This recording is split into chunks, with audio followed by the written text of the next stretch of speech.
you are so dependent now on your sales rep proactively updating this stuff, because sales reps suck at all of that. They don't do You got to have a system in place, a good CRM or system in place that monitors this. Because if you don't, you're opening yourself up to liability.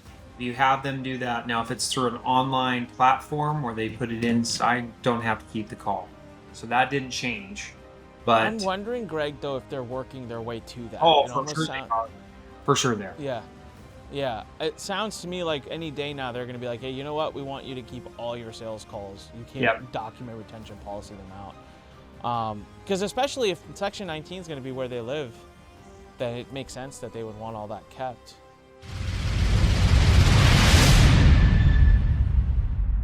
All right, do you sell on the phone? Do you use telesales? Zoom, phone, one-on-one? Are you selling coaching packages or high-ticket products? Okay, look, the FTC has been going after these and changing the rules and been more active in regulating this type of marketing. And they just passed some new rules that just went into effect maybe a week or so ago.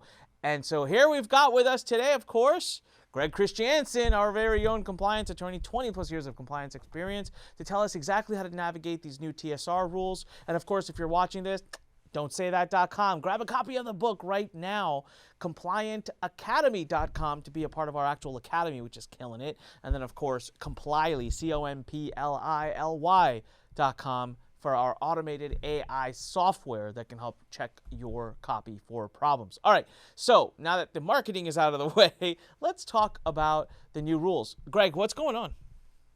Yeah, so everybody just understand that when you're engaged in telemarketing activity, there are several rules. You've got the Telephone Consumer Protection Act, which we've talked about before, about getting consents when we're contacting people on the phone or text.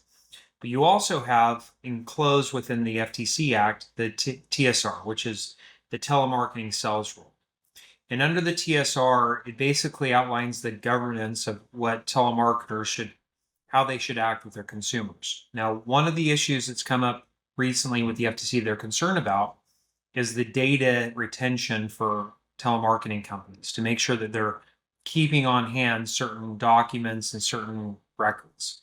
And so in March of this year, the FTC voted to amend the TSR. And when they amended the TSR, it actually came into effect on October 15th. So just as Onyx said, just a couple, 7 days ago. Now, what does this mean? What are the amendments? Well, there's a couple of things you need to be worried about, or concerned, not worried, concerned about, you should be aware of when you're making phone calls. Now, if you are making, as of October 15th of this year, you have to make sure that you retain on file the following information: the identity of the telemarketer that placed a call. So if John Smith is your agent, your contractor or employee calling on your behalf, we have to identify and maintain the person who called that individual. So you got to maintain on your records, especially if it's a cell. If John Smith sold Jane Doe, you need to make sure that that is in your records. You have to have a copy of that. You also have to have on record the actual good and service that was being sold or solicited on any particular call. So you have to keep that on hand. You got to maintain the calling number, the number called, the date, time, and duration of the call, which is a lot of information. Yeah, I know. You got to retain all that information. You have to retain the caller identification number transmitted and proof that the telemarketer was authorized to display the caller ID number. They're worried about those phantom phone numbers that look like they're local numbers. When they pop up, they want to see whether or not, because they don't like that, they want to make sure that what you're displaying to the customer when they're actually calling to them. And then you have to retain on record the disposition of the call, whether the call was answered, connected, or transferred. So all of that is new. Those are all things that you need to retain and keep records for. And so what that means is, and then that's not all. You also have to keep copies of promotional materials, telemarketing scripts, pre-recorded messages, customer records, participants of prizes that you maybe if you're saying, hey, we're going to give a giveaway for people who sign up, we're going to use that. Records of people the seller says it can call because it's established business relationship, which is kind of an old TCPA exemption, is that you could contact somebody you had a prior business relationship without getting it new consent. That's not the case anymore. So, but it's asking for that.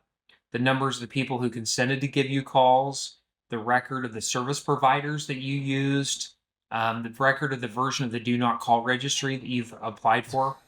I know. Dude, I've literally, my eyes have glazed over. I just I started know. tap dancing in my head. Yeah. What? A record of the people that told them to stop contacting them. And you have to maintain, this is the kicker. How long do you need to keep this? 5 years. 5 years. 5 years. Yeah. And if you I don't don't know keep, anyone doing this. I you're don't know a single. marketing social. And there's been no conversation about this. This has been out now for like 7, 8, 9, 10 days. Nowhere. I haven't seen anyone buzz or talk about this at all. I mean, this is a big deal. They snuckily snuck it in March of this year, and they did this little press release about the amendments, and then they did another press release on the 11th of October, and that's it. That's it. Now they're going to lay in wait, and then when they hit telemarketing companies in the future, the first thing they're going to ask for is all of this information, and if you don't have this, it's a lay down win for them. It's a violation of the TSR. It's kind of feels dirty. Just gonna say that. Feels dirty. All right. Wow.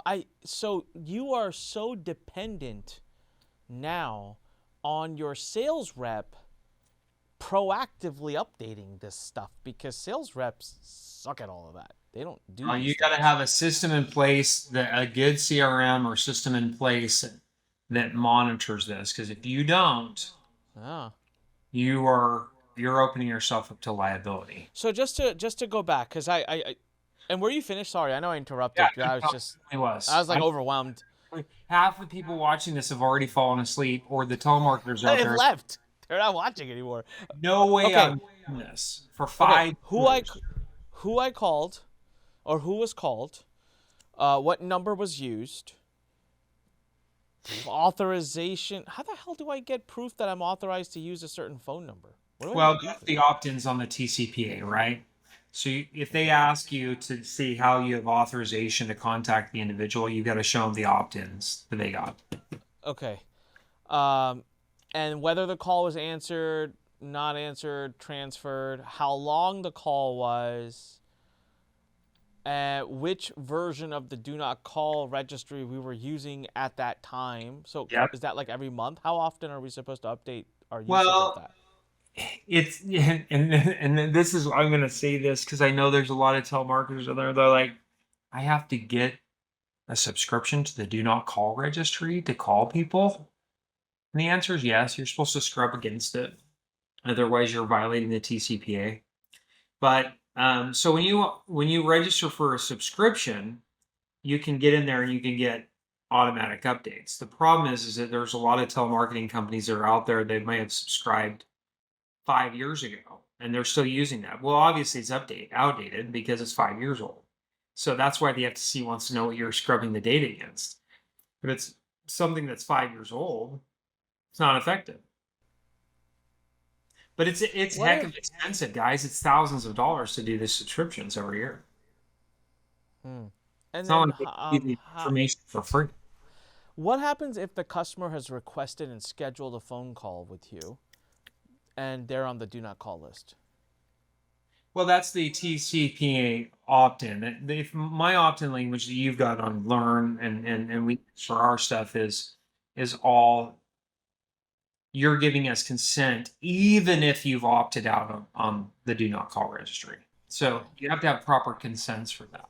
So that's a saving grace for us, and that's why they're probably asking for the consents on this, because you could get consent waive it. So right now, a company needs to basically take someone on their operations team or whatever for the smaller marketers and assign them and say every week you need to check the records to make sure that these records have been kept by every single salesperson, and we need to have a logged area where we put all of this stuff.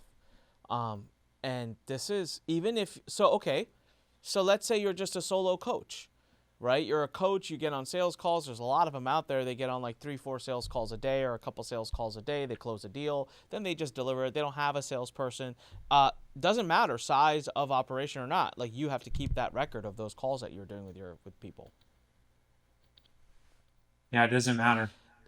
Does this still apply, Greg, if those calls that you're doing were requested? So they're not outbound, but they're actual requested appointments that were made on your calendar. They were inbound. Is this still apply? You still have to keep all those records? Doesn't matter. I mean, it doesn't matter because I know that's what you're going to say is, hey, somebody booked a call. They went through a funnel and then they booked a call and they requested a call from us. Doesn't matter.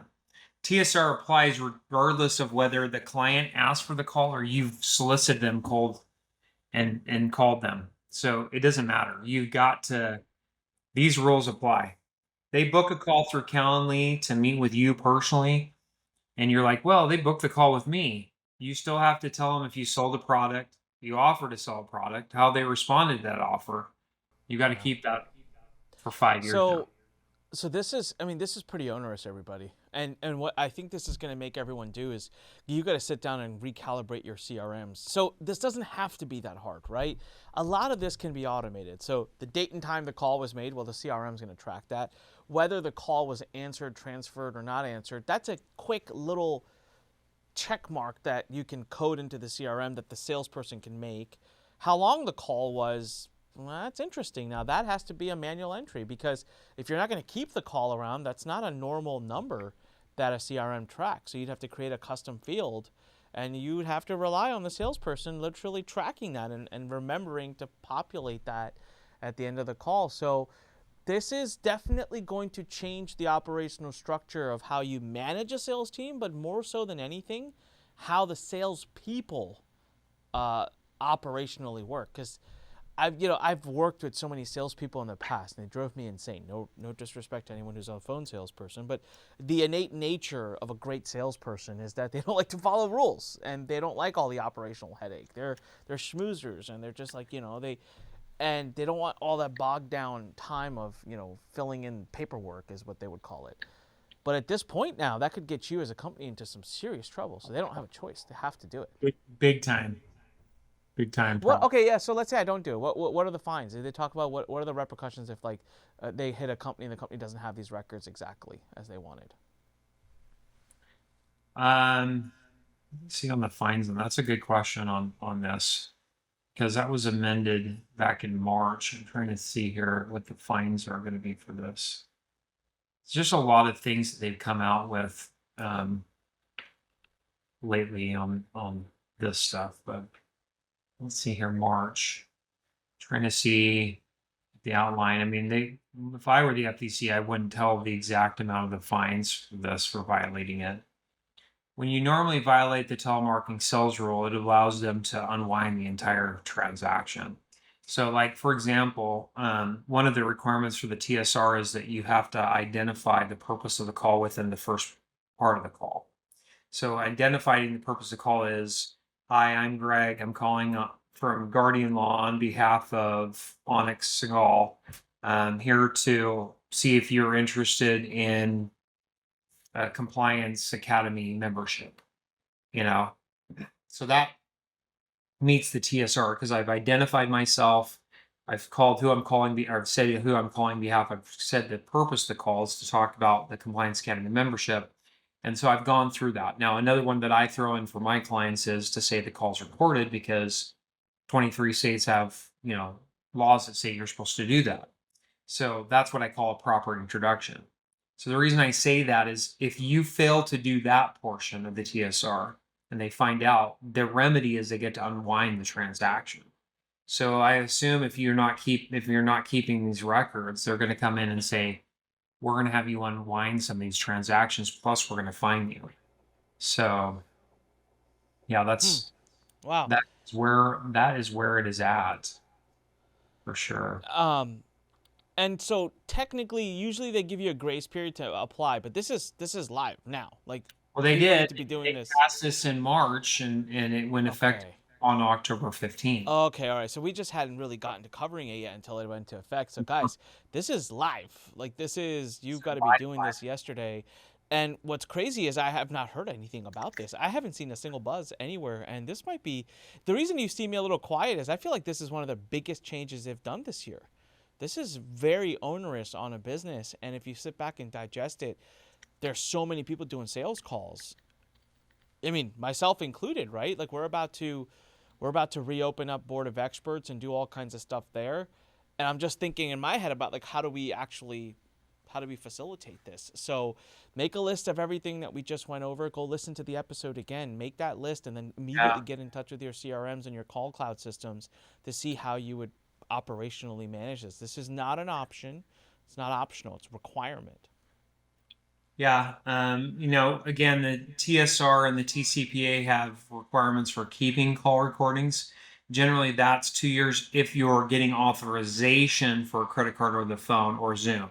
If you have them do that, now if it's through an online platform where they put it inside, don't have to keep the call. So that didn't change. I'm But wondering, Greg, though, if they're working their way to that. oh, It for almost sure they sounds, are. For sure there. yeah. Yeah, it sounds to me like any day now they're going to be like, hey, you know what? We want you to keep all your sales calls. You Yep. can't document retention policy them out. Because especially if Section 19 is going to be where they live, then it makes sense that they would want all that kept.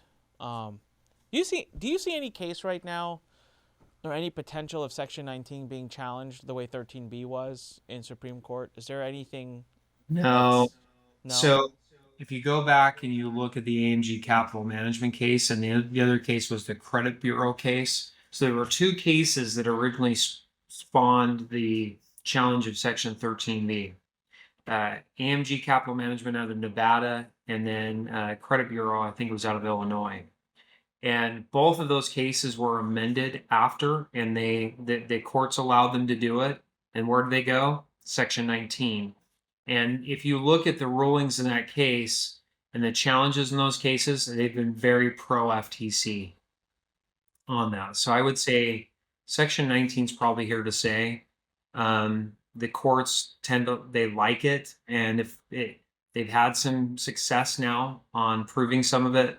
So I would say that you're kind of stuck with that. I would love to find. I think there are elements of it you can argue, like whether you have to prove per violation or not speculative damages, how do fines apply. But I think they're going to try. The FTC is going to try a case, and this is where we'll see where it really comes into it. If they try a case and they're able to lump sum, they look at 20 calls and then they lump some 20,000 calls into it. That hasn't happened yet, but it could happen. So we'll have to see. Wow. Wow. All right. Well, everybody, there you have it. We're going to keep this one short because it was kind of depressing. So Yeah, lots of work to do. It's like, don't jump off the bridges. It's okay. It's a lot. I really think people should listen to this one again. And you have work to do. You have work to do. If you're a marketer, I have work to do. We have work to do here at NAOAC. Like we have to make sure that we set up our systems to do it. We don't do a lot of sales calls, but we do.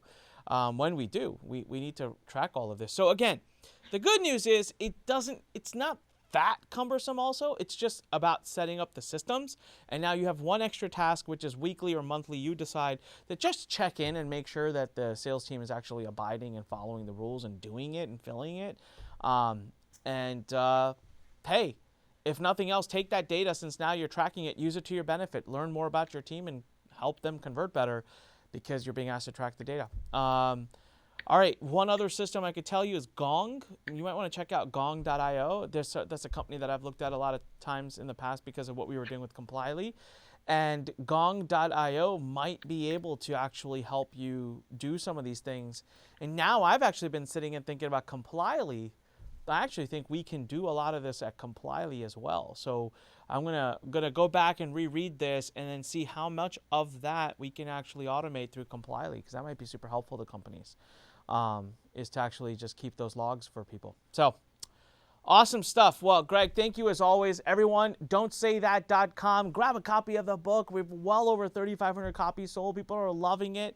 And Compliant Academy, to be part of the academy if you want access to, first of all, our certification, a very in-depth course, and then also access to Greg once a month where we do these crazy town halls and get a chance to actually ask him questions and show him things. And then last but not least, if you want to use our automated AI software, I mentioned it earlier, Complyly, COMPLILY.com.